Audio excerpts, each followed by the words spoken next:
As we check out our current affairs, there's quite a bit still happening around the world, and in South Africa, particularly. We never get a break, Njena. There's always something brand new at Kubegayo Apa Mzansi, but it's fine. We are a nation full of events, and an eventful nation is one that keeps you very much alive and well. In the UK, though, it's really happening. No confidence in the Prime Minister. People all over the world have been watching Boris Johnson as he fights off crisis after crisis. To add to his problems, Boris is now being accused by some MPs of using blackmail. The bribes, Ziyabuya, England, as we speak. The bribes reported are in hope to persuade them not to join those trying to overthrow the Prime Minister. There are calls by many MPs to support the vote of no confidence in the Prime Minister. They are asking Boro, what if who will replace him as Prime Minister if he is ousted? And yeah, Pa, I know you make your bed, you must sleep in it. The inspections, which will be led by the Inspector General Aggie Moilia, Chief Inspector Tibor Sizana, and the Western Cape Provincial Chief Inspector David Esau, are set to take place until Friday in the Cape Town Metropole, Cape Winelands, and Overberg regions of the Western Cape. Following in the EFF footsteps, the Labour Department to conduct a mega blitz inspections at the restaurants and hotels. The team, consisting of specialists, will check for compliance of occupational health and safety, minimum wage, and unemployment insurance fund. The Department of Home Affairs and SAPS will also form part of the blitz inspections to ensure all institutions such as hotels, bed and breakfast facilities, and restaurants are fully inspected. Esau said that considering the effect of COVID-19 has had on the sector in the past 2 years, it was important to reinforce compliance to labor laws and ensure employers still uphold the basic conditions in the workplace while also maintaining the health and safety of workers at all times. He said employers can ensure that their house is in order before inspectors make their way to their premises. We are changing how we do things by informing employers prior on the necessary documents that we need when we arrive. With this approach, employers have no reason to tell us that they did not prepare the necessary papers for us. We are leaving no gaps for excuses. Books that are in order should be able to save both the employer and inspector time to do the necessary duties. Mineral Resources and Energy Minister Gwede Mantashe yesterday reiterated his support of the nuclear as part of the green transition, while urging South Africa to follow in the footsteps of Europe and see energy as part of the green transition since it doesn't emit carbon. Speaking at the Northwest Provincial Mining and Energy Investment Conference, he said that while there was once a bad nuclear project in the country, nuclear was a required technology of energy. Unfortunately, in SA, when you talk of nuclear, everybody runs for cover. We had a 9,600 megawatt nuclear project that proved to be a disaster. Nuclear is a required technology for energy, he said. Mantashe was referring to South Africa's disputed 9,600 megawatts, which has stopped by the courts after the two NGOs challenged the way the state determined the country's nuclear power needs. The plan would have seen South Africa purchasing 9,600 megawatts of extra power. The minister said that while there was some talk of climate change in the country, energy poverty must be avoided. President Cyril Ramaphosa has a limited time to submit a report to the Standing Committee on Public Accounts, worrying comments he made in an audio recording. The Parliament watchdog has given Ramaphosa 7 to 10 days to give his side of the story.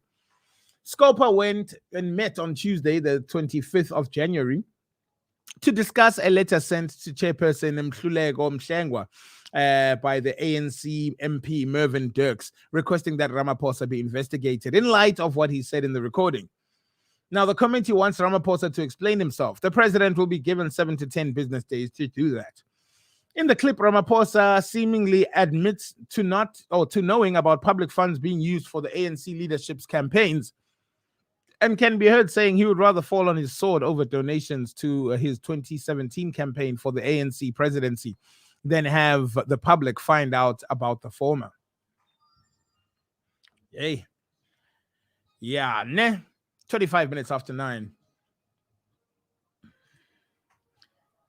The Commission for Conciliation, Mediation and Arbitration, the CCMA, recently found that a company's decision to fire an employee who refused to be vaccinated was fair.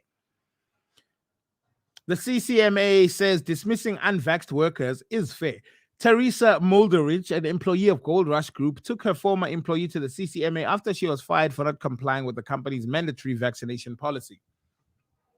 According to the SABC News, in arbitration award granted in 21 January, the company said Mulderich was dismissed because she did not create a safe working environment for her colleagues. CCMA Commissioner Lungile Macha ruled that the dismissal was substantively fair and dismissed the complainant's application.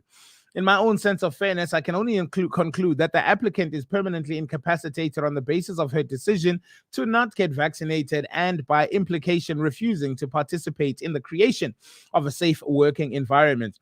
The CCMA heard that because the complainant was in a public-facing job, interacting with clients and employees, she could not be moved to another position.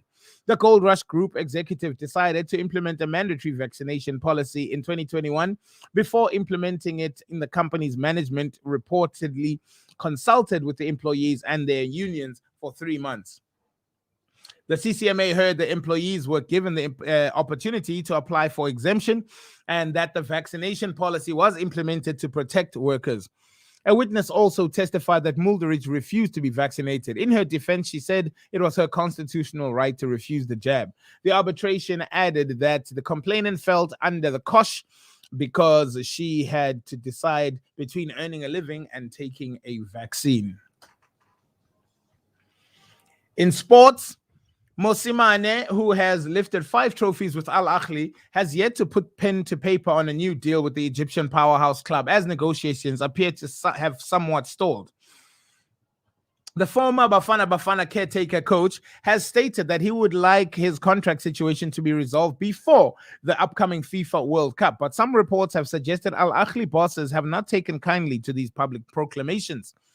As the waiting game continues to see what will become of the contract talks, Al Ahly club legend Ahmed Shobir has even sensationally claimed that the 57-year-old could take over the Senegal national team job. Wow.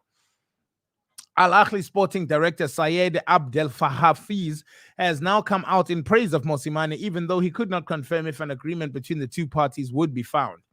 Al Ahly were very successful under Mosimane. Frankly, he deserves something great because he won a lot of titles. I also think so. Give the man his flowers. Give the man his flowers. Finally, and further afield in this beautiful continent of Africa, Tropical Storm Anna has killed at least 34 people in Madagascar and 3 people in Mozambique, while knocking out power in Malawi. Authorities in 3 countries said Tuesday. The storm, which formed over the east coast of Africa's largest island, Madagascar, has brought heavy rains causing flooding and mudslides in the capital, Antananarivo. The latest reports from Madagascar's Disaster Management Agency on Tuesday showed that 34 people have died and nearly 65,000 have been left homeless since last week. Several low-lying districts of the capital may remain under high alert, and emergency evacuations were launched overnight. Across the Indian Ocean, the storm made landfall on mainland Africa on Monday, bringing heavy rains and strong winds in Mozambique's central and northern districts. Mozambican officials on Tuesday said 3 people were killed, with at least 66 others injured. More than 3,800 people have so far been affected, while a clinic in 16 schools were destroyed overnight. The UN forecast the storm will cause widespread flooding, uproot people, and damage infrastructure. Government and UN agencies estimate that 500,000 people may be impacted in Mozambique's Nampula, Zambezia, and Sofala provinces. We're social. Check us out on Facebook. At Keeping AC Radio.